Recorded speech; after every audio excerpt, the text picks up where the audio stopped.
여러분, 저희가 5명이 모인 김에 저번 편에 오징어 게임을 또 촬영을 했지 않습니까? 그러고 나서 저희가 이제 5명이 모였으니까 이대로 헤어지긴 아쉽다라고 해서 어떤 주제를 가지고 얘기를 했으면 좋겠냐. 13월의 월급 또는 13월의 벌금이라고 하는 연말정산 시즌이 이제 곧 있기 때문에 연말정산과 관련된 이야기를 한번 해보자 라고 해서 영상을 찍게 되었습니다. 각자 세무사님께서 가장 이제 연말정산하면 많이들 질문하시는 내용을 가지고 이야기를 해볼까 하는데요. 그러면 제가 먼저 연말정산의 개념에 대해서 한번 간략하게 설명을 드리도록 하겠습니다. 원래 연말정산이라는 거는 내 자신의 1년치 소득에 대한 세금 정산이라고 생각을 하시면 되는데요. 1년간의 총 소득에서 총 지출을 공제 항목을 적용을 하면 이제 정확한 세금이 산출이 되게 되는데, 만약에 이 1년간의 세금을 1년이 지난 후에 한 번에 납부를 하라 이렇게 하면 과연 납부가 제대로 이루어질까요?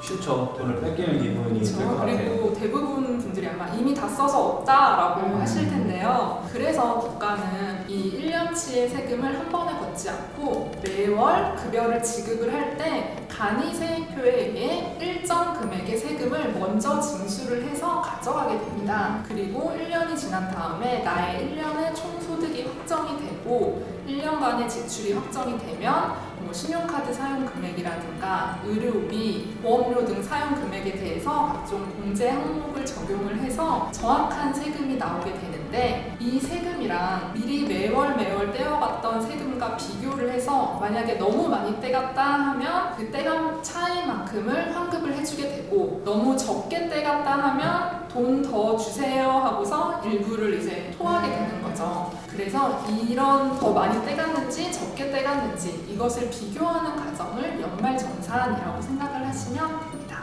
네, 그러면 연말정산할 때 많은 분들이 저희 세무사들한테 물어보시는 내용들이 부양가족으로 이 사람을 넣을 수 있는지 없는지, 맞아요. 지출액 정보 어떤 걸 내가 갖고 올 수 있는지 이런 것들을 정말 많이 물어들고 있습니다. 그렇습니다. 그래서 부양가족에 어떤 사람을 넣을 수 있는지 가장 기본적인 요건에 대해서 먼저 설명을 드리면, 기본공제 대상자에 해당해야지만 부양가족으로 넣을 수가 있다는 게 전제 조건입니다.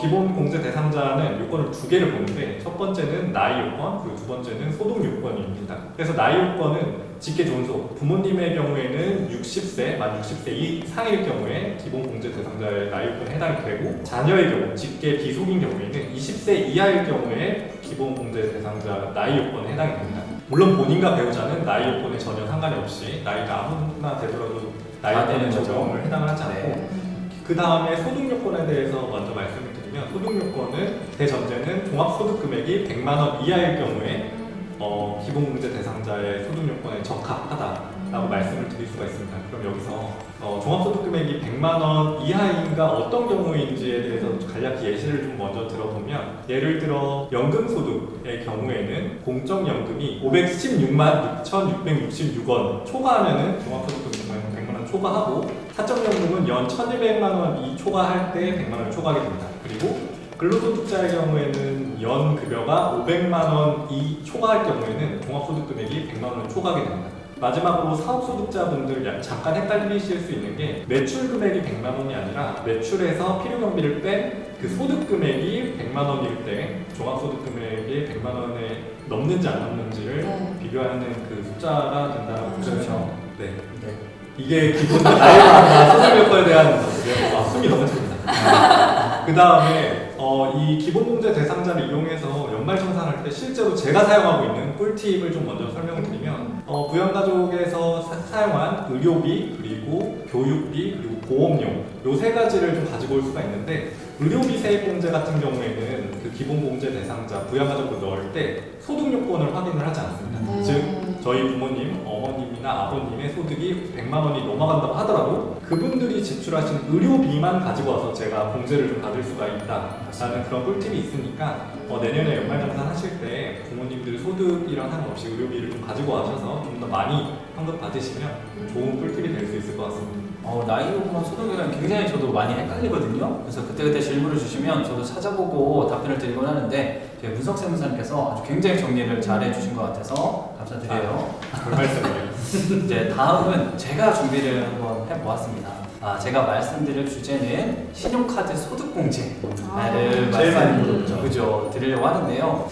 이 신용카드 소득공제라고 하면 대부분의 이제 직장인분들이 다들 알고 있는 가장 기본 중에 기본인 공제 항목입니다. 그런데 생각보다 많은 분들이 오해를 하고 계신 부분이 있어요. 그게 뭐냐면 이 신용카드 소득공제라 함은 여기 적혀있죠, 소득공제라고. 근데 세액공제가 아닌 소득공제인데 대부분의 이제 사람들은 총 급여 25%를 초과하는 금액에 대해서 신용카드 사용액 15% 그리고 체크카드, 지불카드 및 현금 영수증을 사용했을 경우 30% 공제율을 곱한 금액이 전체 세금이 환급이 된다고 생각을 하십니다. 그런데 그렇게 되는 건 아니고요. 다시 여기서 그 사람의 그 직장인의 한계세율, 즉 종합소득세율을 다시 곱한 금액만큼만 세금이 환급이 되는 효과가 있다라는 부분을 말씀드리고 싶습니다.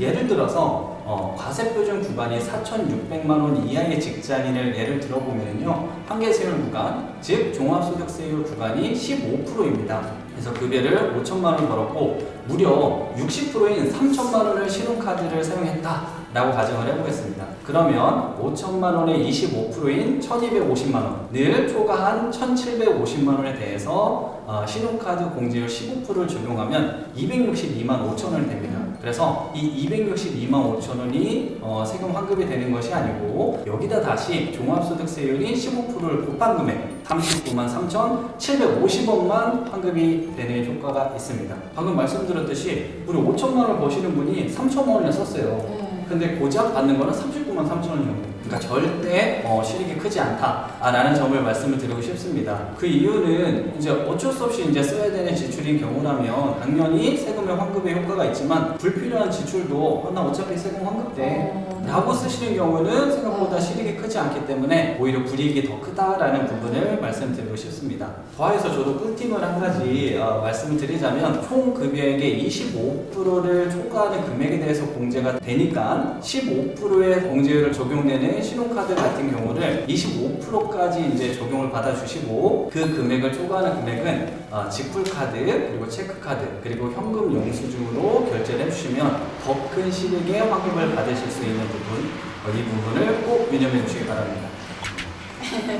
저는 청년분들이 궁금해하실 만한 주제인 중소기업 취업자 감면에 대해서 말씀드리려고 합니다. 이거 엄청 많이 물어봐요. 네, 그렇죠. 중소기업 취업자 감면에 대해서 간단하게만 설명드리자면 중소기업에 취업한 청년 등에게 취업일로부터 5년간 소득세 감면을 해주는 제도를 말하는데요. 그렇죠. 네, 하지만 여기서 유의할 점이 연한도 150만 원이 있다라는 부분인데요. 그 초과하는 금액만큼은 감면이 되지 않기 때문에 이 점 유의하셔야겠습니다. 청년 등에 대해서만 간략하게 설명드리자면 만 15세에서 34세까지 해당 연령을 가지신 분들이 법에 정한 중소기업에 취업했다라고 한다면 그 해당 감면 신청서와 기타 구비 서류들을 함께 제출하면 적용을 받을 수 있습니다. 저희가 연말정산 때 많이 하시는 질문 중에 2가지 정도를 추려서 제가 답변을 드리는 부분으로 설명을 드리려고 하는데요. 첫 번째 질문입니다. 제가 직장이라고 생각하고 이제 한번 말씀을 드려볼게요. 그 전에 근무지에서 너무 안 좋게 퇴사하다 보니까 이거를 감면을 받고는 싶은데 감면 받았는지 여부를 물어보기가 너무 힘들어요. 맞아요. 네, 이런 경우에는 어떻게 해야 될까요? 라고 궁금해하시는 분들이 계시는데요.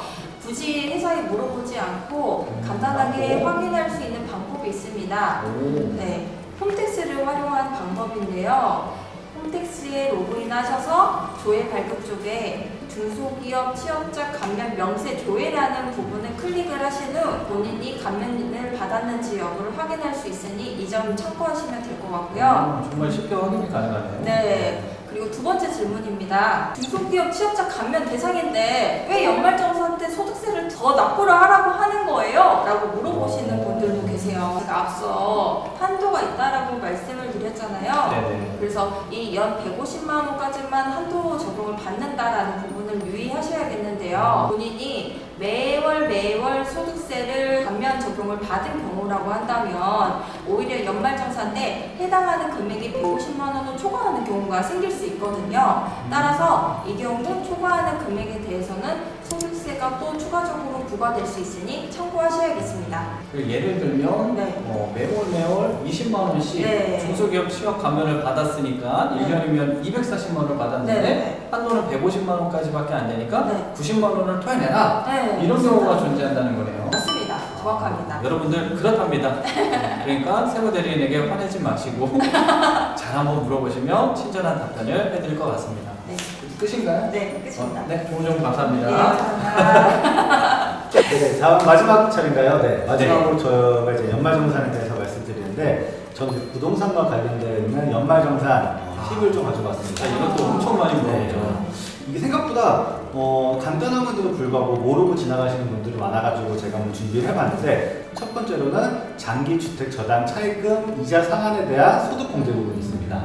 이 부분은 차입금에 대한 이자를 상환하게 되면은 상환한 이자에 대해서 소득공제를 해주는 부분인데 여기에 대해서 요건 두 가지만 체크를 해주시면 되는데 첫 번째 요건이 무주택자이거나 1주택을 보유한 세대주일 것, 그리고 두 번째 요건이 취득할 당시에 기준시가가 5억 이하인 주택에 대해서 저당을 설정해 준 경우에 한해 가지고 소득공제가 이루어지고 있습니다.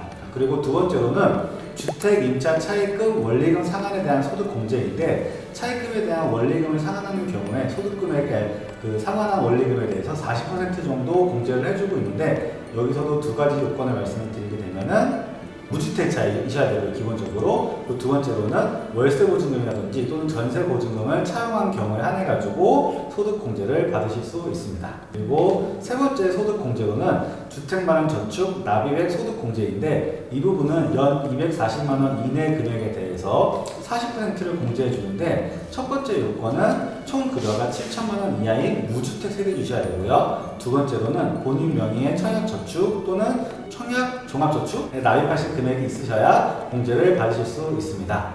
일단 세 개의 소득공제를 먼저 말씀을 드렸는데 이 금액에 대해서 무한정 해드리는 건 아니고 두 가지 한도가 존재하는데 첫 번째 한도는 주택마련 저축 납입액 그 소득공제 금액과 주택 임차 차입 소득공제 그 합계액이 300만 원을 초과하는 경우에는 300만 원까지만 공제가 되고요. 앞서 말씀드렸던 세 가지 소득공제의 합계에 대해서도 한도가 적용이 되는데 상환하는 방식이 고정금리인지 또는 거치식인지 비거치식인지에 따라서 300만 원에서 최대 1,800만 원까지만 소득공제가 되어지는 부분이니까 한도도 한번 체크해 주시면 좋을 것 같고요. 그리고 마지막으로는 월세액 세액 공제인데 이 월세액 세액 공제는 연 750만 원 이하 금액에 대해서 10% 내지는 12%를 세액 공제해 주는 부분으로서 총 급여액이 7천만 원 이하인 무주택 세대주가 국민주택 규모 이하의 주택을 임차하거나 또는 기준시가 3억 이하의 주택을 임차하면서 지급한 월세에 대해서 세액 공제를 해주는 부분입니다.